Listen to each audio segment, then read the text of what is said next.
Welcome back to the Free Hour. Welcome back to the channel. It's your boy Trevor Turner, back with another video. Still here in Santa Barbara.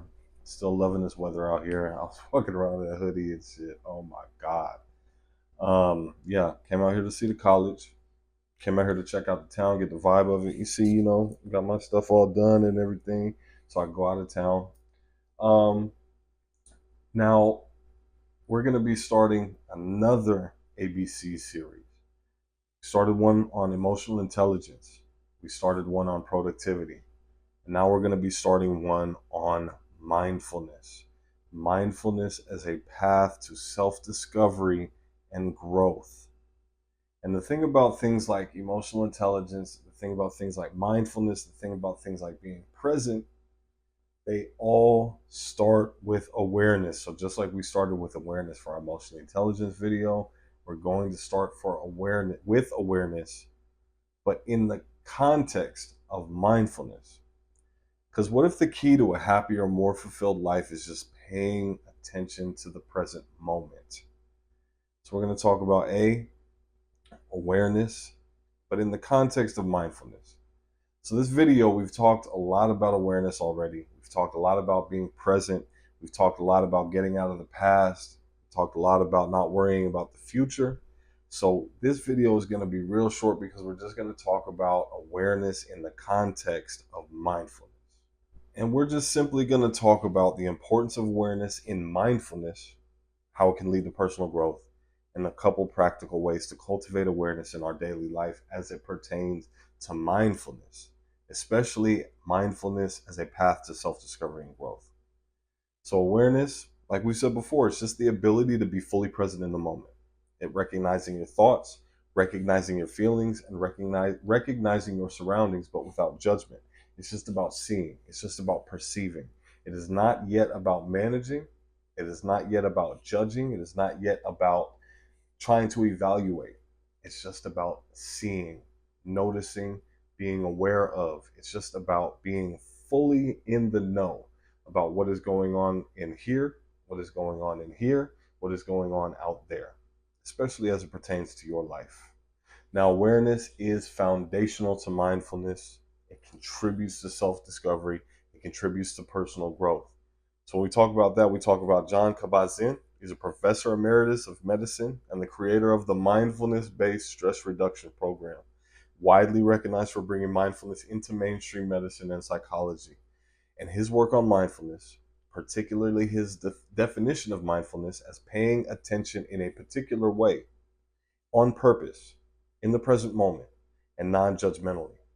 When we talk about paying attention on purpose, it is about intentional mindfulness. It is about going into every situation with wide open eyes, wide open ears, and a wide open heart to really see what's going on. Not going in there with a preconceived notion, not going in there with an expectation, because what is going to happen is you're going to look for what you want to look for. You need to look for what is really going on. You need to look for what is really there. And the piece of doing it without judgment, it's so important, because what's going to happen is that there are going to be some things that you see at the beginning you just don't like, that you don't vibe with, that you don't agree with, that you don't even know was supposed to be there, that you know is not supposed to be there, that you didn't know was there. And what happens is that you need to go in without that judgment. You need to go in just to recognize, just to take that inventory of the things that are going on. And we did speak about this a little bit before in the other awareness video about how paying attention intentionally, about having awareness, practicing mindfulness, increasing awareness can actually physically change the brain, particularly in the areas related to emotional regulation, but also in areas related to focus. Dr. Sara Lazar, she's a neuroscientist at Harvard Medical School, known for her pioneering research on the effects of meditation on the brain. She conducted a study which found that regular mindfulness meditation increases the thickness of the prefrontal cortex associated with focus and decision making, and the hippocampus involved in learning and memory, while reducing the size of the amygdala or amygdala. I don't know how to say that word. I didn't know how to say it last time. I don't know how to say it this time. That is responsible for stress and anxiety. Now, we talked about the amygdala.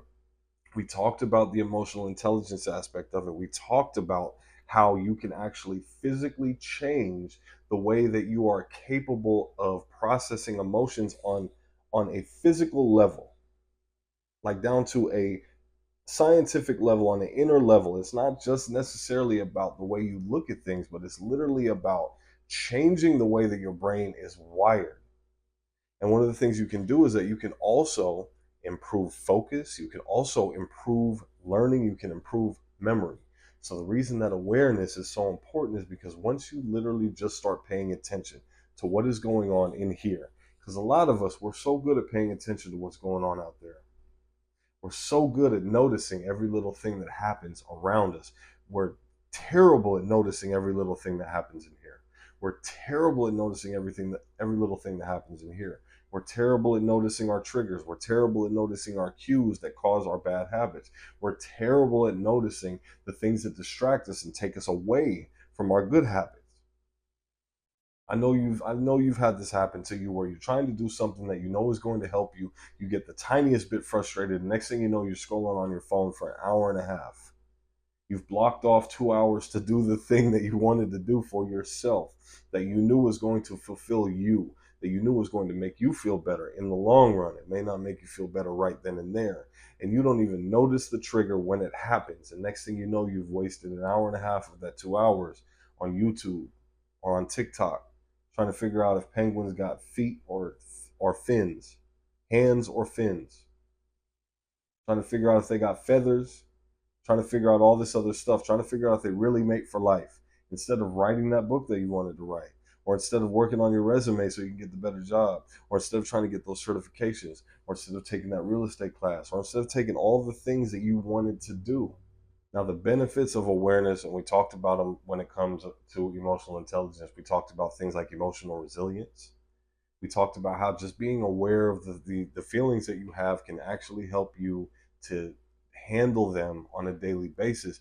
Some of the other benefits of awareness, especially as it comes to mindfulness, is reduced stress and improved mental clarity, along with that emotional resilience.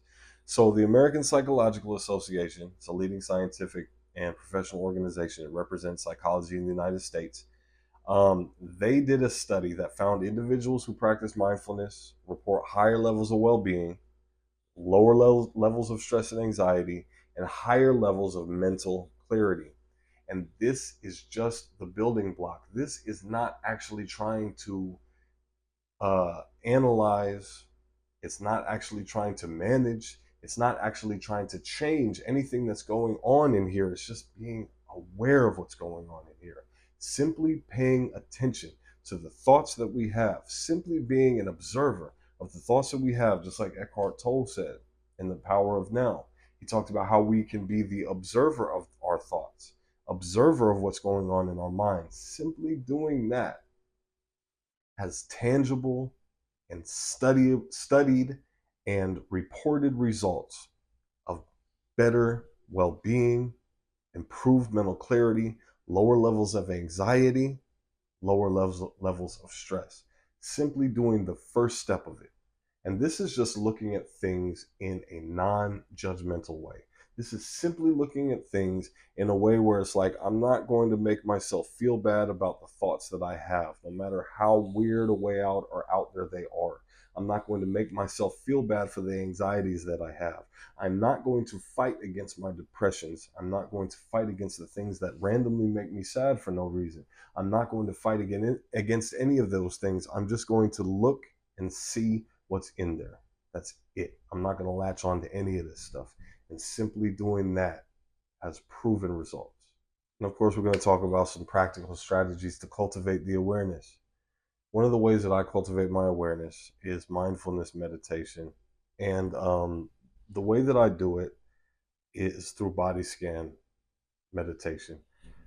One of the places that I learned this from is from The Power of Now with Eckhart Tolle. I would recommend that if you are trying to get into anything like meditation, if you're trying to get into anything like awareness, mindfulness, being present in the moment, in the now, and getting out of your head when it comes to things that you did in the past, the mistakes that you made, or the things that haven't even happened yet in the future and worry, I would suggest you check that book out. But if you want to get one of the most important tips from that book, I'm going to talk about it right now. One of the things that I do is to get out of my thoughts, to get out of my head, to detach myself from those thoughts that race through my head as I do my body scan meditation. And I literally just focus on my hands or my feet. And that's how I begin. And I focus on that, and I try to feel like I'm breathing into that part of my body. And I try to imagine myself feeling the blood rushing through all of my fingers, all of the blood vessels and veins in my hands. And what it does is that focus detaches yourself from those racing thoughts. It detaches yourself from those worries about the future. It detaches yourself from those judgments of your past, and it just is focusing on something else. It's simply like a distraction technique. And what you do is you just kind of focus on your body and the way it feels, and you go from your hands to your arms, to your upper arms, to your shoulders. You go down, and you just feel like you're breathing into that part, and you just feel that part of your body. And when you get stuck on a part of your body, you just continue to get there, and you continue to focus on that part of the body until it relaxes, until it lets go, until it detenses, until it loosens up. And you go from your hands to the bottom of your feet, all the way back up again to the crown of your head. And what happens is this, is that once you're in your body, it just simply distracts you from the thoughts and relaxes you. And you try to imagine just feeling the energy and your life force and your blood just running through your body. And it just puts your mind in a place with something to latch onto and something to distract itself from your thoughts.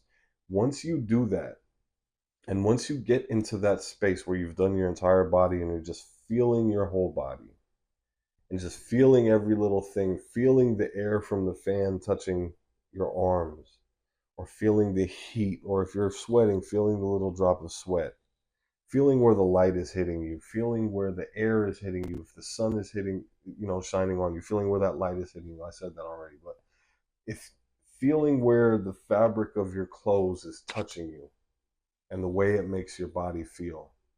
And then once you do that, you can ask yourself this question: I wonder what I'm going to think of right now. And you don't try to stop the thoughts from coming, because it's impossible. Trying to stop the thoughts is going to make them come even further, but you just simply watch, or not watch, but you just are aware of and present of and paying attention to those thoughts that come. The thought comes, oh man, this happened, I'm worried about this. And you say, okay, see that thought, and I'm gonna just let it go. I'm not gonna latch onto it. I'm not gonna try to worry about solutions. I'm not gonna go down the rabbit hole of everywhere that can go. Or it's like, you know what, I was thinking about that and that smelled really good. I'm kind of hungry, and you don't latch onto that. You don't let that feeling replace just feeling your body. You just say, okay, I see that, and you let it go. You don't try to figure out what it means yet. You just notice them. And then the next thing I did, once I was able to actually get to the point where I could be mindful of the thoughts and could be aware of those thoughts, is I would start to do mindful observation. So that's when I would do an activity or whatever, stuff like washing the dishes, stuff like taking a shower, even working out, where you can kind of do things on autopilot, right? And you just, like, as you're doing those things, you feel yourself doing the activity, you let yourself go into the activity, and you kind of just take that step back mentally and just watch the thoughts that are coming. Because when you're doing those mindless activities, that's when your thoughts race. That's when a lot of the different thoughts come. So what can happen is you can just take the step back mentally, and you can watch all those thoughts as they go by, and you don't judge them. You might remember them. It might be a good idea. It might be something creative. It might be something, that would be funny if I did that. Or that would be cool if I maybe said that to that person. But you don't judge it and say, oh, this is where that comes from, and that's what that means, and this is a negative thing or this is a positive thing. You just say, okay, that is a thought that I had, and that's what and that's what I'm and that's what it is. That's all it is. This is a thought that I had, and that's what it is, and now it's gone. And that's all you do while you're doing something like washing the dishes, while you're soaping it up, and you think, like, this soap looks like this, or the way the bubbles form up, that looks like my dog's face. It's like, okay, I thought of that. You don't judge it. You don't say, you're weird for thinking about it. You don't do stuff like that. You just think the thoughts, and let them go. Next, we're going to talk about integrating awareness into your daily life. One of the things that I do is I do my mindful morning routine. I start my day with awareness. I start my day with a mindful morning routine. One of the things that I do is I do the Savers from the Miracle Morning by Hal Elrod. And the savers are, it's S, silence, A, affirmations, V, visualization, E, exercise, R, reading, S, scribing or writing. And the first step of that is that silence. Like I said before, one of the things that I do is I wake up very first thing in the morning and I'm hitting myself with some gratitude. But before I can get into that mode to do that gratitude, I have to get out of my thoughts. I have to detach myself from my thoughts. Because what happens is that when I wake up, the first thing that happens is those thoughts start coming. Man, I'm tired. Oh, maybe I should hit the snooze button. Man, I don't feel good. Allergies are acting up. Things like that. Because what happens is that you have to force yourself a lot of times, especially somebody like me who's been living so long steeped in negativity. You got to force yourself into positivity. So what happens is I step away from those thoughts, I detach, and I do my body scan meditation. It eliminates the negativity from my day and helps me to be mindful all the way through my day. And then one of the things I do is I do my awareness check-ins, because even Gurdjieff, he talked about and quoted from the Bible about the man who sees himself in the mirror, but as soon as he turns away, he forgets his own reflection. Don't forget yourself. Don't forget to be aware. One of the things that can happen is that as we're going through our day and we're being aware of what's going on, we're being mindful of what's going on, we're focusing on our thoughts as they come, we're not being judgmental, then something can happen. And next thing you know, you can kind of wake up somewhere else and be like, damn, I went on autopilot. I was in my thoughts. I was in my feel. I was in all of those things. I wasn't in control. I wasn't the observer. I was in those things and operating fully in those things. So what happens is you have your check-ins and you try to check in with yourself and you say, okay, how long was I aware today? What was I aware of today? When did I lose awareness? When did I forget myself? When did I forget my reflection and what I look like? When did I forget my own face? And you do those things throughout the day. And you just pause every hour or so, every few hours or so, after a class, after a meeting, at lunch, take a few deep breaths and just notice the present moment. Notice how you feel. Notice what you're aware of. Notice where you might have got off track. Notice when you got back on track. Notice what brought you back to it, and just be aware. And the next thing we can do is we can practice our mindful communication. Awareness in conversations can lead to more meaningful and empathetic interactions. One of the things that you can do, especially when it comes to mindfulness, is you can do mindful listening. Fully focus on the speaker. Fully focus on the speaker while at the same time being aware of your own emotional responses. So one of the things you have to do is you have to stop thinking about what it is that you're going to say. Stop waiting for a place to interject a response. Listen fully to what it is that they're saying. Watch their face, watch their facial expressions, be engrossed in their body language. Look at them in the windows of their soul like you're trying to see like you're trying to see everything they're really telling you. And then think about when they are ready for a response, really think about what it is that you're going to say to them based upon all that information. Don't just say the first thing that comes to your mind based upon something that they said at the beginning of the conversation. Take the entire thing as a whole. And if one of the things that can happen, because it says, because I wrote down here to notice your own emotional responses, because I have a huge problem with this also. When someone is talking, I will latch on to something that they said, and I will just want to respond to that part only. And I will just wait for a place to respond to that part only. And in so doing, I lose the message, I lose the context, I lose the way that they're feeling about it, I lose their body language, I lose their facial expressions, I lose their tone of voice. And they could have been saying something that didn't even have really anything to do with anything else they were saying. But I'm so focused on that one part and not focused on them and not even paying attention to my own emotional responses that I'm just waiting for a place to jump in. Like, like double dutch. Like, oh, when can I get in? When can I get in? When can I get in? And what it does is it ruins the mindfulness of the communication. It ruins the mindfulness of the interaction, but it also ruins my awareness of what's going on within myself. About dealing with some distractions, overcoming challenges to awareness. One of the main things that I have an issue with, especially, is because, I've been down for a while, or I was down for a while. I've been out, and I got this phone, I got my iPhone, and it's like, I got unlimited data.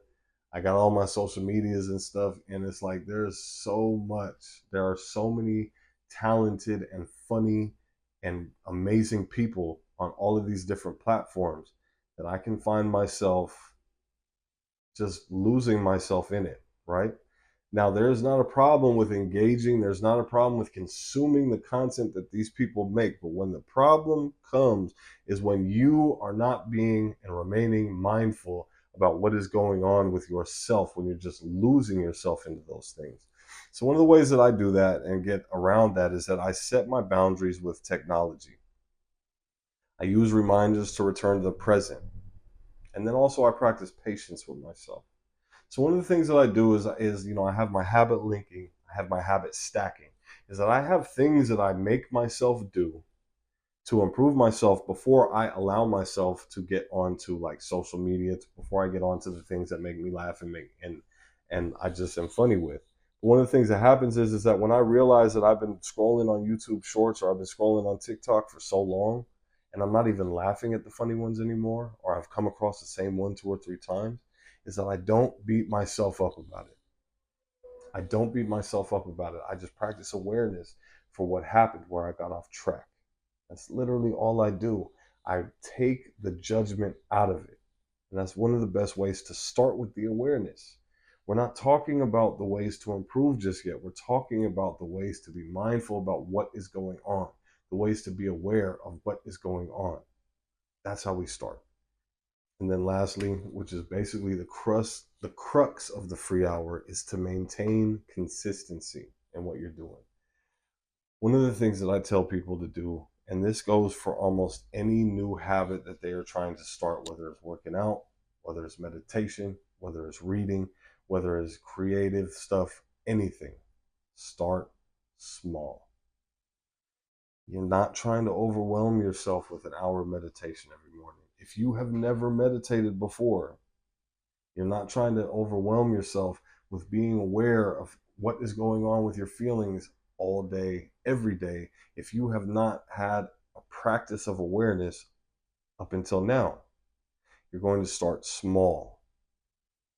So like what we do with our free hours, when we pick out our free hours, is we assign a couple of minutes of that free hour to being mindful, a couple of those minutes of being aware, and we gradually increase so that we can become more comfortable. We maintain that consistency through small improvements. We maintain that consistency through starting small, very easy, celebrating those small wins, and then improving and getting bigger. And that's how we do that. That's how we get to consistency. So that's been awareness in the context of mindfulness. Thank you so much for watching. We talked about the importance of awareness and mindfulness, the science behind it, practical strategies to cultivate awareness, and a couple of ways to integrate it into daily life.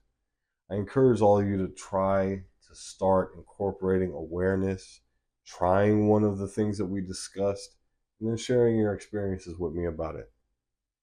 Awareness is the greatest agent for change. This is something we talked about before. That's why I had to do 2 videos of it. Awareness. It's a building block not only for emotional intelligence, but it's a building block for mindfulness, especially mindfulness as it relates to personal growth, self-discovery. All right? Thank you so much for watching the free hour once again. My name is Trevor Turner.